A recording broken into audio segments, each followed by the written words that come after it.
to start with a soup. We're going to make our MHealthy Fiesta bean chili. That's one of Aramark's more popular MHealthy soups here that we do throughout the entire health systems. If you've been around, you'll see that we serve it at the CVC, we serve it at the main cafe, we serve it at all the coffee kiosks.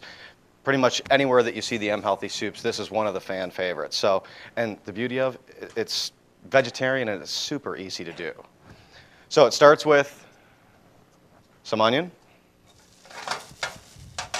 We'll just start to saute those. It starts with a little green pepper.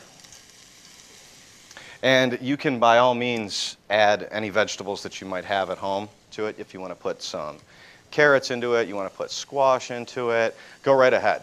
You know, it's not any real strong, hard, fast rules that vegetables should be going in there.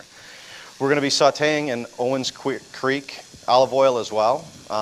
One cool thing about this olive oil is it's from California. Olives are grown in California. And every bottle of this that's sold, actually, the owners are nice enough to donate $4 to the cardiovascular center right here at U of M, too. So the local distribution is from Zingerman's, another good partner of ours. So if you find yourself over on Detroit Street, please stop in and grab yourself a bottle, and you're helping out the cardiovascular center at the same time. So we'll just let the onions and the peppers get a little translucent. We're going to add some garlic to that. And we're starting with this as well because it's going to obviously take a little bit longer to make than our salad or our entree or our dessert. So we'll get it going, and then we'll just kind of set it off and let it simmer for a while. So as that's sauteing, we're going to do the sort of time warp thing too and skip ahead a little bit. A great idea to do is to add your spices before you add your moisture to anytime you're making a soup, especially a chili. You'll see on your recipes, I'm pretty sure you've got cumin, you've got black pepper, and then I think it says something about your favorite chili powder. Any chili powder is fine. Personally, I like some of the smokier varieties, the ancho, the chipotle, and I've got both. So we've got a little bit of ancho, a little chipotle, and then also just some standard Mexican-style chili powder that you might, find in any grocery store. We're going to add our cumin and then some black pepper. And then the nice thing about throwing that in before the moisture is in there is that it really starts to open up all those spices, and you probably actually might even start to smell it out there here shortly. So we're going to let that simmer for a little bit, and while that comes back and gets a little warm, so in with that goes some vegetable stock, and then also your tomato product. As far as tomato products are concerned, go with canned. You don't need to necessarily make your grandmother's favorite recipe tomato sauces. If you want to, great, but it takes some time, And not always are you going to have the freshest tomatoes to work with. There's great companies out there that all they do is buy tomatoes when they're at their ripest from all over the world, and they make tomato sauce and they put it in a can so that we can have it to use at home. Why not take advantage of it? That's what I do. I mean, it's just easier. So we'll add our tomato, and then this is just diced tomato and tomato sauce. So we'll add that in there. Stir that around. And we're going to let this simmer for a little while as well so that it can reduce down. And at this point, you're pretty safe to put your beans in there and to put your corn in there.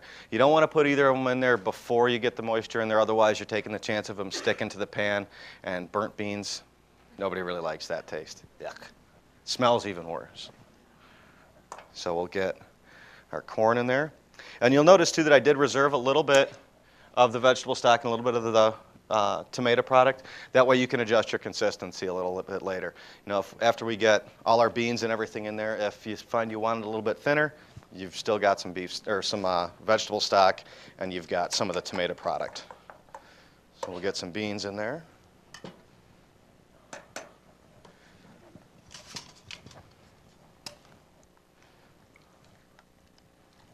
And as you can see, it looks like we're going to want it a little bit thinner.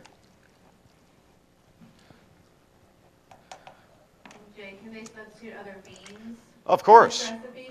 by all means. If you have cannellini beans sitting around in the closet, if you have, it doesn't matter. Any beans that you guys have, if you have baked beans, you could probably use those. I would recommend rinsing them off just to get some of the barbecue-y taste off there, but it's chili. Throw it in there.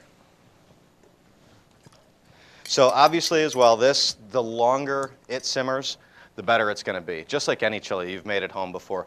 The longer it goes, the more those spices open up, the better the flavors are all going to be. So we'll just let this continue to simmer. And I promise you that the chili that you get to try will have simmered a lot longer than this. One little trick you can do as well, most people have, if you're at home and you notice it's a little bit, maybe it's cold outside, you want it a little bit more stick to your ribs feeling to it. A lot of people have those immersion blenders. It's the little stick blender. We call it a boat motor in the kitchen. Plug it in, put it in there, just give it a few little taps and spin around with there. And what you're going to do is puree some of those beans. It's going to thicken it up, and it's going to give it a lot heartier feel. That's one of the tricks that we do in the cafe and at the other areas where you can get a ton of flavor and that good hearty feeling out of foods, but you don't have to put a ton of salt in there. You don't have to put a ton of fat in there.